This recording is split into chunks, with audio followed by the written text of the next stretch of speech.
अस्सलाम वालेकुम। प्रोग्राम आज के अखबार के साथ मैं हूं रज़ा अब्बास और हमेशा की तरह कुछ आम मौज़ूआत आज के इस प्रोग्राम में उन्हीं मौज़ूआत के ऊपर बात करेंगे।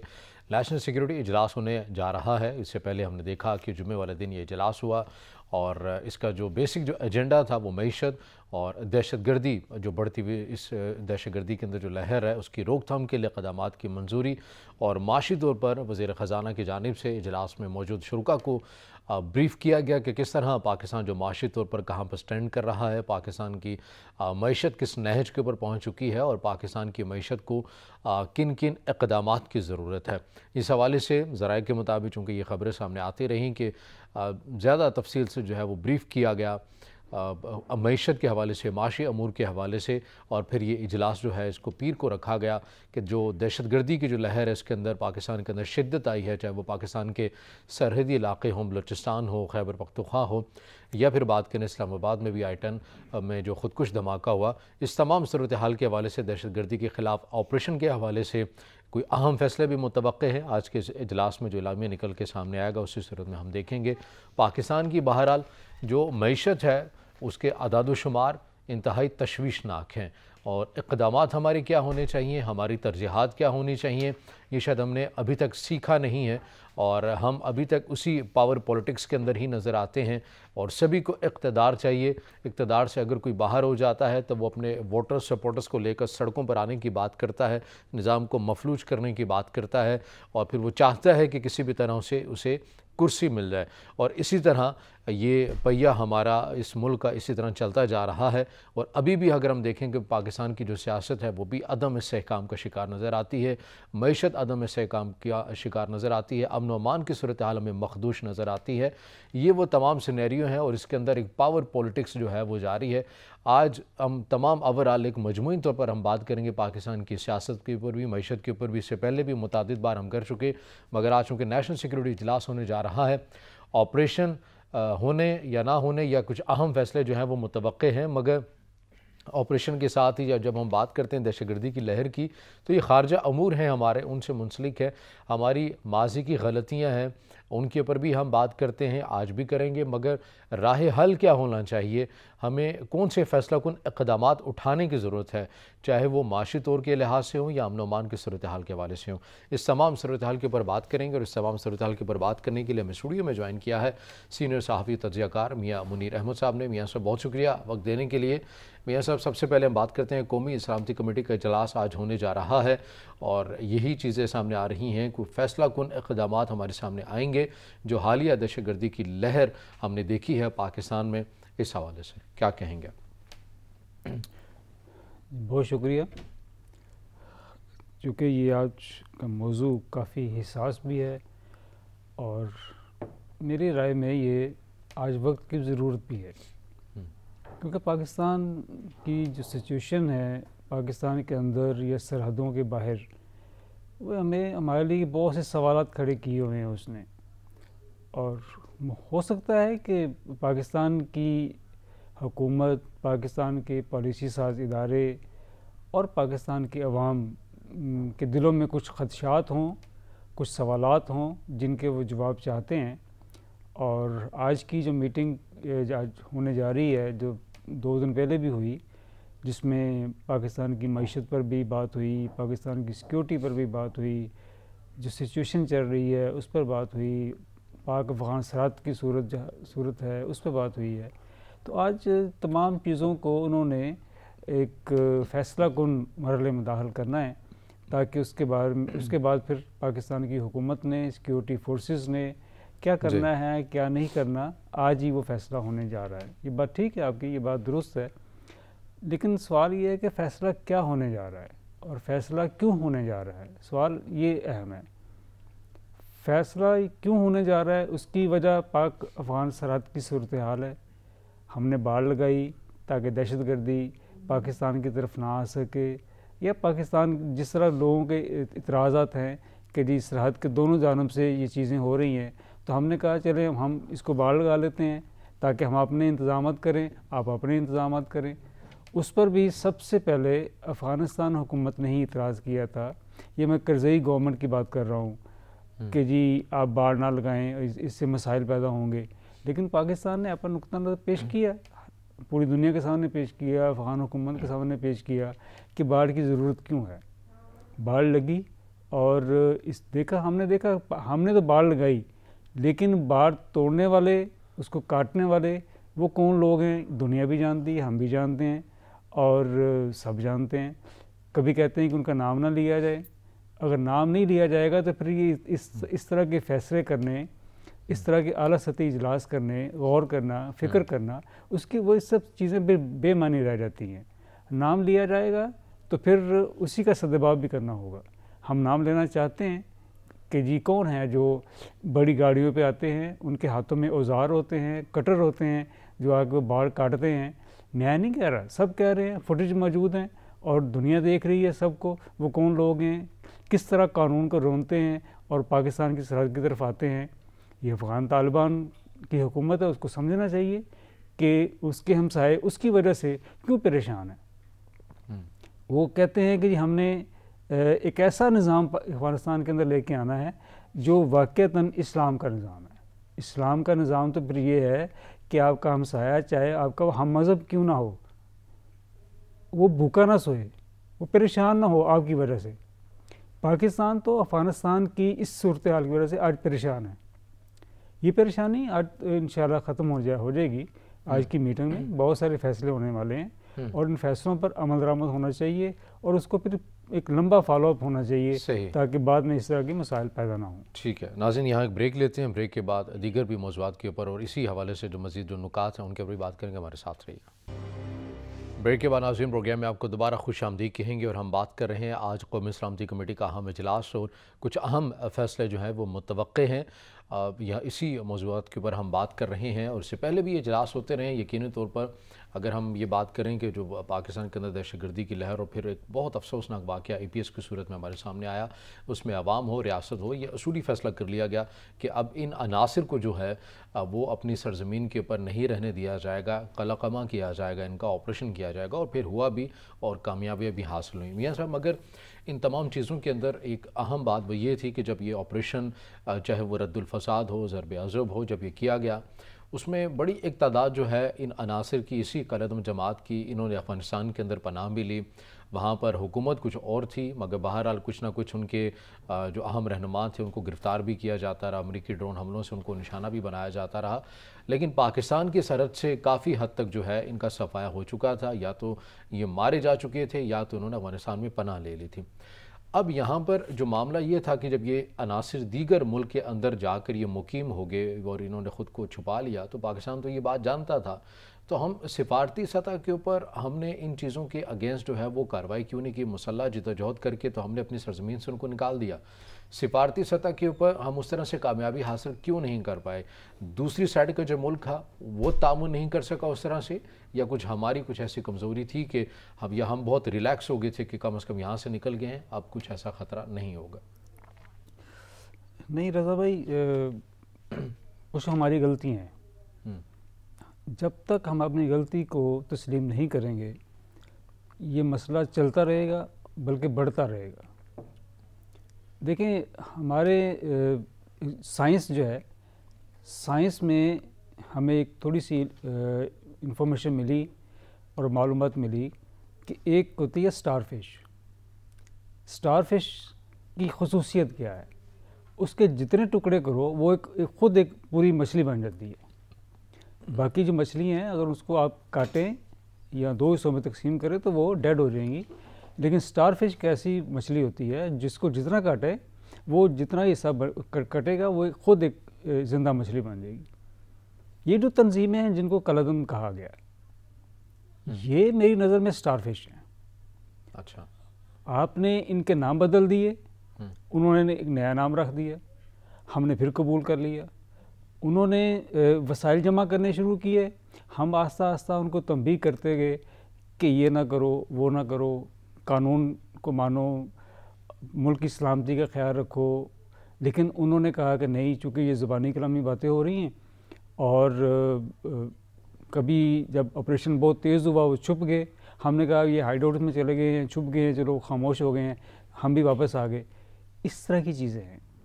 ये जो तंजीमें हैं जिसके हाथ में गन है और वो गन गैर कानूनी है, और वो निहत्ते इंसान पर हमलावर है।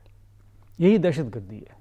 ये दहशतगर्दी मेरी तारीफ़ नहीं है, ये अक़वाम मुत्तहिदा की हुई तारीफ़ है, जिसको पूरी दुनिया मानती है कि एक ऐसा फ़र्द जिसके हाथ में इल्लीगल गन है और वो एक निहत्ते शहरी पर हमलावर है, उसको उसकी जान के दर पे है, वो दहशतगर्द है।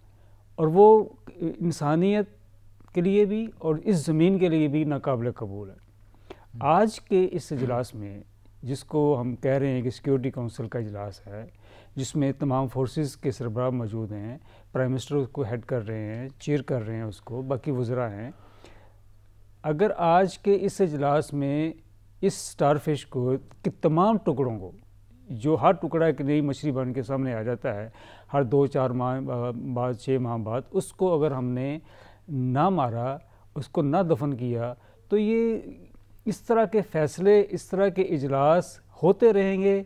और मेरी नज़र में मुमकिन है आपकी मुझसे इत्तेफाक ना करें, और ये बेमकसद होते चले जाएंगे, इनका अपना वज़न गिर जाएगा।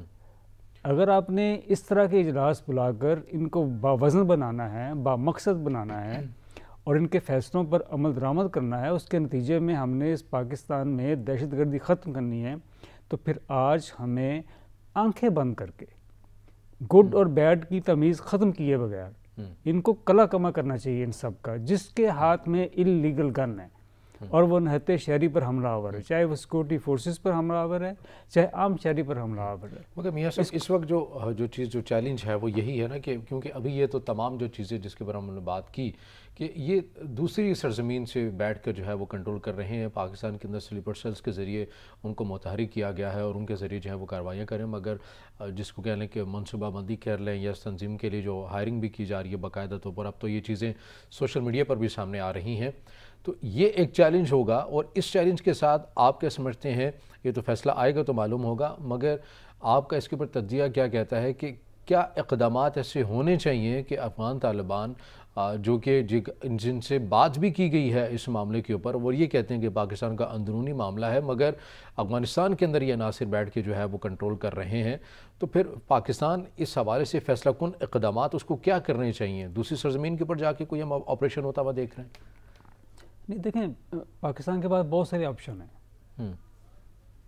सबसे बड़ा ऑप्शन आपके नज़दीक डायलॉग है, दूसरा सबसे बड़ा ऑप्शन आपके पास UN है, तीसरा सबसे बड़ा ऑप्शन आपके पास OIC है, और चौथा सबसे बड़ा ऑप्शन आपके पास सफारतकारी है। ये जो आपने बात की है, ये बिल्कुल एक आखिरी मरला है। सही। हम ये देखें कि क्या पाकिस्तान की हुकूमत ने UN ऑप्शन को इस्तेमाल कर लिया है?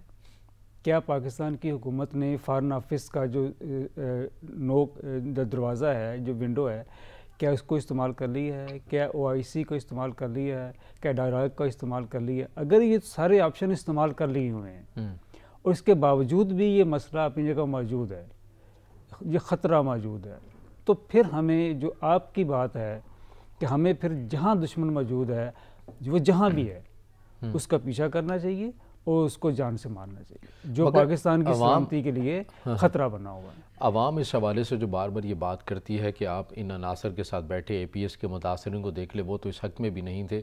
हमने ये बात दुरुस्त है कि OIC के इस हवाले से हमने प्लेटफॉर्म के ऊपर बात नहीं उठाई। अक़वाम मुत्तहिदा में कलअदम जमातों के हवाले से ये जो पाकिस्तान के अगेंस्ट मुतहरिक है, इनकी आवाज़ नहीं उठाई, मगर मकामी सतह के ऊपर या नेशनल सतह के ऊपर तो उनके साथ बैठे हैं, मुज़ाकरात किए गए हैं, और मुज़ाकरात भी कभी जरगा की सूरत में हम देखते हैं उलमा का वफ़द जा रहा होता है, यानी रियासत उसमें डायरेक्ट इन्वॉल्व नहीं होती, किसी थर्ड पार्टी को इन्वॉल्व करके ये चीज़ें की गई हैं। ये तमाम तजर्बे जो हैं वो फ्लॉप हुए हैं और बार बार ये आवाज़ें उठ रही हैं कि इनसे बात नहीं की जा सकती है। अफ़गान तालिबान से करें तो वो कहते हैं पाकिस्तान का मामला है, वो देखें, तो फिर ये कैसे मामला जो है वो हल होगा? क्योंकि बात तो हो चुकी है और उसका नतीजा क्या निकला है? देखिए, बात वहाँ जाके हल होगी जब मेरे दिल में उनके लिए नरमी ख़त्म हो जाएगी और मैं ये समझ लूँगा कि जिसके हाथ में इल्लीगल गन है, मैं बार बार ये बात अपनी बहुत दोहरा रहा हूँ कि जिसके हाथ में इल्लीगल गन है और वो एक निहत्ते शहरी पर हमलावर है, हम इस बात को तस्लीम करना होगा हमें सबको कि वो दहशतगर्द है। वो गुड और बैड की तारीफ़ से निकल के हमें उसकी तरफ जाना पड़ेगा। हमारे लिए गुड कौन है, हमारे लिए बैड कौन है? मेरे नज़दीक तो गुड वो है जो पाकिस्तान की रियासत के मफादात का लिहाज रखता है, वो गुड है। जो पाकिस्तान की रियासत के मफादात का लिहाज नहीं रखता, इंसानियत का लिहाज नहीं रखता, दूसरे लोगों की जानो माल की इज़्ज़त और आबरू का लिहाज नहीं रखता, वो तो बैड है। वो चाहे किसी शक्ल में भी हमारे सामने आए। हमने अपने अंदर माशरे का एक हिस्सा है जिसने अपने दिल में उनके लिए बहुत सारी नरमी पैदा की हुई है। ये नरमी उनको हमारे ऊपर उकसाती है और उसके नतीजे हमारे माशरे पर हमलावर होते हैं। कौन जो है वो इक़दामात हमें करना I-10 के वाक़यात और बेशुमार वाक़यात जो है बन्नू में, जोब में, कोयटा में ये हो रहे हैं। इसलिए हो रहे हैं कि किसी न किसी जगह पर हमारे माशरे के लोगों के दिलों में उनके लिए नरम गोशा है और जिसका खुमियाजा जो है वो ये नरम गोशा ख़त्म करना होगा। ठीक है मियां साहब, आपका पॉइंट आ गया। नाज़रीन, यहाँ ब्रेक लेंगे, ब्रेक के बाद दोबारा हाजिर होते हैं। ब्रेक के बाद नाज़रीन प्रोग्राम में आपको दोबारा खुशामदीद कहेंगे और हम बात कर रहे हैं पाकिस्तान में जो आज एक अहम इजलास होने जा रहा है, अहम फैसले भी मुतवक्के हैं। और मियां साहब, इस हवाले से तो हमने ये खारजा अमूर के हवाले से या इन अनासर के हवाले से तो बात की, मगर पाकिस्तान की जो इंटरनली जो सूरत हाल है वो ये है कि सियासी तौर पर हो या माशी तौर पर अदम इस्तेहकाम का शिकार है मुल्क। सियासी तौर पर जो सूरत हाल है वो इंतहाई अबतर है। ये मरकज़ में बैठी हुई हुकूमत, मुख्तलिफ जो जमातें हैं, मखलूत एक हुकूमत है। आए रोज़ कभी कोई दूसरी जो जमात है वो इत्तेहादी होते हैं, वो अलहदगी की जो है वो धमकी दे देते हैं। दूसरी सूरत में हम देख रहे हैं कि पंजाब हो, खैबर पख्तूनख्वा हो, वहाँ टफ़ टाइम मिल रहा है PTI की जानिब से इस हुकूमत को भी। तो सियासी तौर पर भी तो एक डेड लॉक बरकरार है। इसका भी फ़ायदा ऐसे अनासर उठाते हैं कि जब वो देखते हैं कि माशी तौर पर ये माशरा, ये मुल्क अदम इस्तेहकाम का शिकार है, माशी सूरत हाल इनकी बेहतर नहीं है, किसी को भी पैसे देकर ऐसे अपने जो मर्ज़ी के इक़दामात हैं वो करवाए जा सकते हैं। तो ये हमारे सियासतदानों को भी सोचना होगा, इस रियासत को भी। बिल्कुल, आपकी बात में बड़ा वज़न है और मैं समझता हूँ कि जो आपने बात की है ये पाकिस्तान के नौजवानों की बात भी हो सकती है, पाकिस्तान के बुज़ुर्गों की बात भी हो सकती है, पाकिस्तान की सिक्योरिटी की भी बात भी हो सकती है, सबकी बात हो सकती है। ये मसला क्यों है रज़ा भाई? मसला सिर्फ इतना है कि हम रहते पाकिस्तान में हैं, खाते पाकिस्तान में हैं, लेकिन सोचते हैं अपनी ज़ात के लिए कि जी शेल्टर हमने पाकिस्तान का लिया हुआ है और चाहते ये हैं कि जो फ़ायदे मिलें वो मेरी ज़ात को मिलने चाहिए, चाहे वो मेरी ज़ात इस काबिल है या मेरी ज़ात इस काबिल नहीं है, लेकिन ये फ़ायदे सारे इसको मिलने चाहिए और पाकिस्तान के सारे वसाइल सिर्फ मेरी ज़ात पे ख़र्च होने चाहिए। ये वजह है कि पाकिस्तान की हुकूमत कोई भी हो, ये आज की हुकूमत की बात नहीं कर रहा हूँ, पिछली जितनी भी हुकूमतें आई हैं सब ने क्या किया है, पार्लियामेंट की हिस्ट्री हमारे सामने मौजूद है और हमने जोड़ तोड़ की सियासत करके एक पार्लियामेंट का एक मुरब्बा इकट्ठा किया, फिर हमने उसको 2 साल चलाया, 3 साल चलाया, 4 साल चलाया, कभी चला कभी नहीं चला, कभी रास्ते में टूट गया, कभी रास्ते में बैठ गया। इस तरह की सिचुएशन बनती रही है। अभी भी जो आपने जहाँ जिक्र किया, अभी आपका इशारा गालिबन MKM की तरफ था, जहाँ वो उसने आसिफ अली ज़रदारी, पाकिस्तान पीपल्स पार्टी और बाकी दीगर जमातों की तरफ से जो तशवीश है या तहफ़्फ़ुज़ात हैं जो भी हैं, उनके अपने तहफ़्फ़ुज़ात हैं MKM के और पीपल्स पार्टी के अपने तहफ़्फ़ुज़ात हैं। मकसद क्या है कि जो सिंध की सियासत है या कम अज़ कम हैदराबाद कराची की सियासत है वो मेरे हाथ में रहनी चाहिए, मेरे कंट्रोल में रहनी चाहिए। वो क्यों रहनी चाहिए? चूँकि पैसा सूबाई हुकूमत के पास है, पैसा जो आने वाली ज़िले हुकूमतें हैं उनके पास होगा, पैसा वफाकी हुकूमत के पास होगा। जिसके पास हुकूमत होगी उसके पास पैसा होगा, वही वसाइल इस्तेमाल करेंगे, वही वसाइल ख़र्च करेंगे। कहा जाएगा कि हमने अवाम के नाम पर ख़र्च किया है, ऐसा नहीं है। अगर आपने अवाम के नाम पर ख़र्च किया होता तो आज पाकिस्तान का चेहरा भी साफ़ सुथरा होता, पाकिस्तान की सड़कें भी ठीक होती, पाकिस्तान का रेल का निज़ाम भी ठीक होता, पाकिस्तान का एजुकेशन सिस्टम भी ठीक होता, आपका पाकिस्तान का हेल्थ सिस्टम भी ठीक होता। लेकिन क्या है, इस्लामाबाद देख लें, कराची देख लें, हैदराबाद देख लें, लाहौर देख लें, मुल्क का कोई शहर देख लें, कोई देहात देख लें, कोई जगह, हर जगह मसाइल हैं जो समाजी मसाइल हैं। और पाकिस्तान का आदमी शहर भी बिल्कुल परेशान रहता है कि ये हुकूमतें हैं, आती हैं जाती हैं और काम भी नहीं करती। इसके बावजूद भी ये बदकिस्मती की बात है कि फिर यही लोग हैं, यही शख्सियात हैं जो इलेक्शन लड़ती हैं, वोट लेती हैं, मुंतखब होकर फिर पार्लियामेंट में आ जाती हैं। एक डुगडगी सी है जो बज रही है, एक तरफ आवाम है, एक तरफ ये सारे ख़वास हैं जो मुख्तलिफ नामों से मुख्तलिफ सियासी जमातों में रहकर सामने आए हुए हैं। लेकिन मसला क्या है? मसला सिर्फ ये नहीं है, मसला ये कि हम आवाम जो है उनकी एजुकेशन का भी बेचारों का प्रॉब्लम है। लेकिन उनकी एजुकेशन कहाँ जाएगी बेचारों की, जब उनका पेट ही नहीं भरेगा, उनकी मईशत जो है वो बिल्कुल पतली से पतली होती चली जाएगी, तो वो भी सोचने से बेचारे माजूर हैं कि क्या करना है क्या। वो भी फिर वक्ती फ़ायदा देखते हैं कि अच्छा इस मरतबा इसको आजमा लेते हैं, अगली मरतबा किसी और को आजमा लेंगे, पिछली मरतबा हमने किसी और को आजमाया था। वो एक एडहॉक किस्म की एक सियासत है, महल्ले से लेकर मरकज़ तक ये चली आ रही है। तो ये जब तक ये इस मुल्क में एडहॉकिज़म नहीं ख़त्म होगा तो ये मसाइल इस तरह ही रहेंगे। खान साहब ने तो कह दिया है वीडियो लिंक के खिताब के ऊपर कि अगर मुल्क को डिफ़ॉल्ट होने से बचाना है, जो इक़दामात इस मखलूत हुकूमत कर रही है, बेहतर हल यही है कि IMF के पास से दोबारा जाएँ, उनके साथ टेबल पर बैठें और नेगोशिएट करें उनके साथ जो चीज़ें हैं।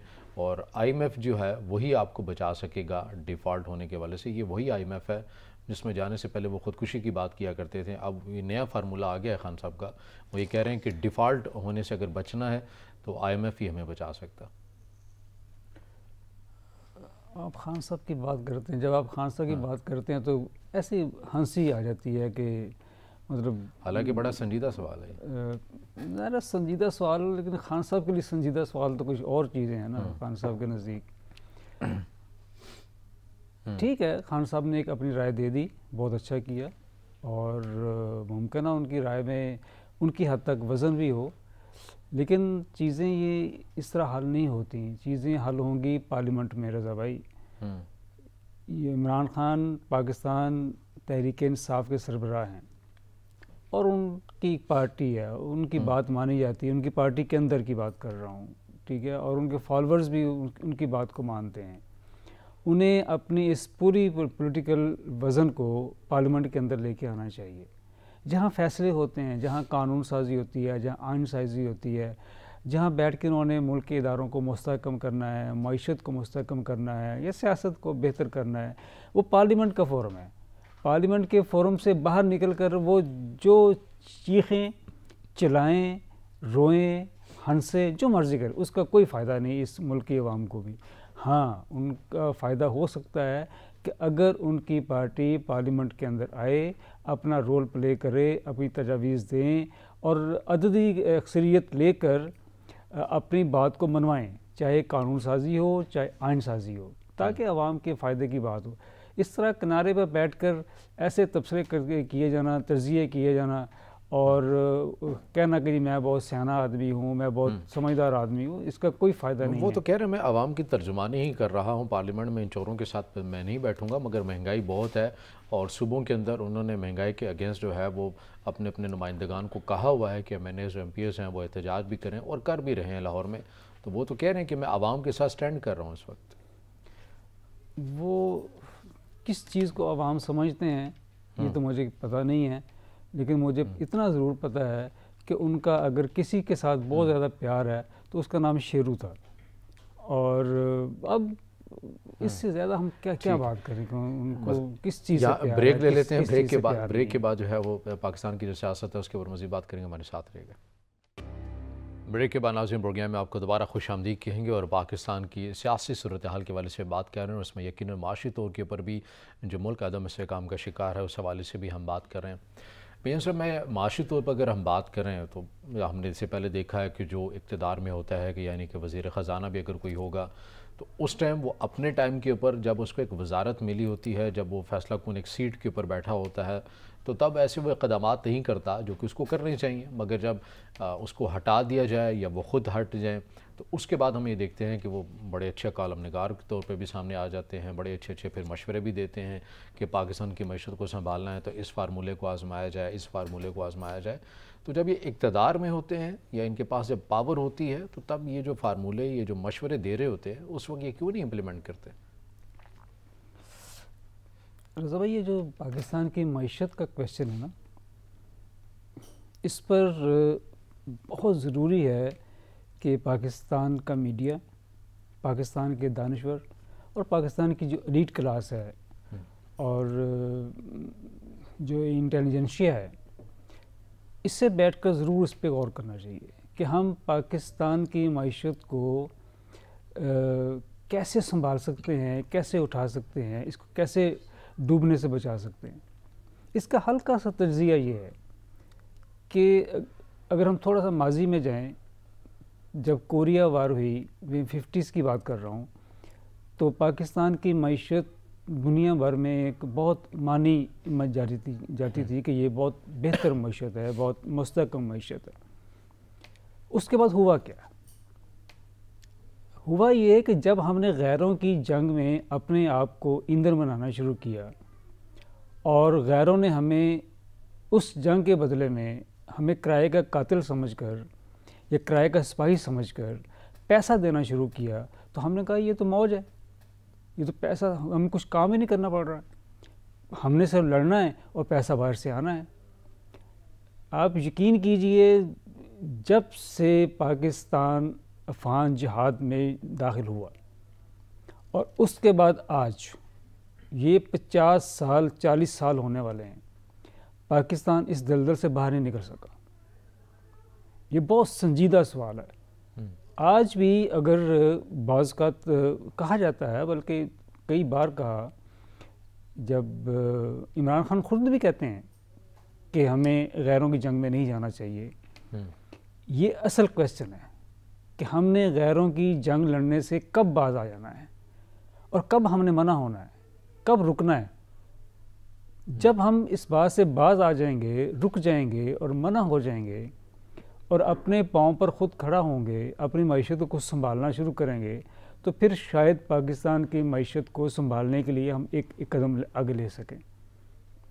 ठीक है। लेकिन चूँकि हमें अभी तक मुझे ये यकीन नहीं है कि शायद पाकिस्तान जो गैरों की जंग थी, हम कह तो रहे हैं ज़ुबानी कलाम में कि हम आइंदा नहीं करेंगे, लेकिन मुझे लग ही नहीं रहा, क्योंकि सिचुएशन ऐसी बनी हुई है पाकिस्तान की सूरत हाल से हम बाहर निकलने की ना पोजीशन में है, जिस तरह हम झगड़े में। मियाँ साहब, एक लास्ट भी क्वेश्चन मैं करूँगा, मुझे ब्रेक का कहा जा रहा है। नाज़िम, ब्रेक के बाद दोबारा हाजिर होते हैं, हमारे साथ रहिएगा। ब्रेक के बाद नाज़िम प्रोग्राम में आपको दोबारा खुश आमदीद कहेंगे। मियाँ साहब, आखिरी मेरा सवाल आपसे ये होगा और मैं थोड़ा बहुत तफसील से आपसे ये चाहूँगा कि हम बात कर लेते हैं मसाइल की, निशानदेही भी हो जाती है, मगर अब ये राह हल क्या है? ये जो डेडलॉक है सियासतदानों के मबैन, इसने कब ख़त्म होना है? ये जो माशी सूरत हाल है, इसमें कब ये सारे बैठेंगे और कोई फार्मूला ऐसा तय करेंगे? इस आने वाले दिनों के अंदर या इसी साल के अंदर आपको कोई ऐसी सूरत हाल नज़र आती है कि कम से कम हम डायलॉग की सतह के ऊपर हम आ जाएँ? मैंने पहले आपसे गुजारिश की थी कि हम रहते पाकिस्तान में हैं, लेकिन सोचते अपनी ज़ात के लिए हैं कि मेरी ज़ात को क्या फ़ायदा होगा। जो भी पैकेज सामने आता है, इसे कानूनी पैकेज कह लें, इसको आइनी पैकेज कह लें, इसको सियासी पैकेज कह लें, जिसको जो आप चाहें नाम दें, लेकिन पार्टी हेड और वो लोग जो स्टेक होल्डर्स हैं, वो समझते हैं कि इसमें से मेरे लिए क्या फ़ायदे की बात है। अगर तो मेरे लिए फ़ायदे की बात है तो मैं इसको हाँ करूँगा, अगर मेरे फ़ायदे की बात नहीं है तो मैं ये कहूँगा ये आवाम को नुकसान हो रहा है, मुल्क को नुकसान हो रहा है। अगर कोई दीनी जमात है तो कह देगी इस्लाम ख़तरे में आ गया है। ये चीज़ें हैं हमारी सियासी जमातें और हमारी दीनी जमातें। मैं, अगर आप मुझे इजाज़त दें तो मैं एक बहुत क्वेश्चन सख्त करना चाहता हूँ अपने मुल्क की दीनी जमातों के साथ, जिनके दिलों में बहुत सारी नरमी है। मैं इनसे ये क्वेश्चन करना चाहता हूँ कि क्या आप पाकिस्तान में मोहम्मद अरबी सल्लल्लाहु अलैहि वसल्लम का इस्लाम चाहते हैं या तालिबान का इस्लाम चाहते हैं? इस बात का जवाब आपको पाकिस्तान के माशरे को देना पड़ेगा। ये जवाब देना पड़ेगा और वाकई ये जो नरम गोशा है इसको ख़त्म करना होगा, तभी कुछ सूरत हाल है। हम इसे दहशतगर्द के बारे में अपने दिल में नरम गोशा ख़त्म नहीं करेंगे, ना पाकिस्तान की सियासत सुधरेगी, ना पाकिस्तान की मईशत सुधरेगी, ना पाकिस्तान का समाज बेहतर होगा, ना पाकिस्तान की तरक्की और खुशहाली के लिए आगे रास्ते तजज़ियाकार मियां मुनीर अहमद हमारे साथ मौजूद थे। आपके वक्त का बहुत शुक्रिया। नाज़रीन, आगे प्रोग्राम से इतना ही, इजाज़त दीजिए। अल्लाह हाफ़िज़।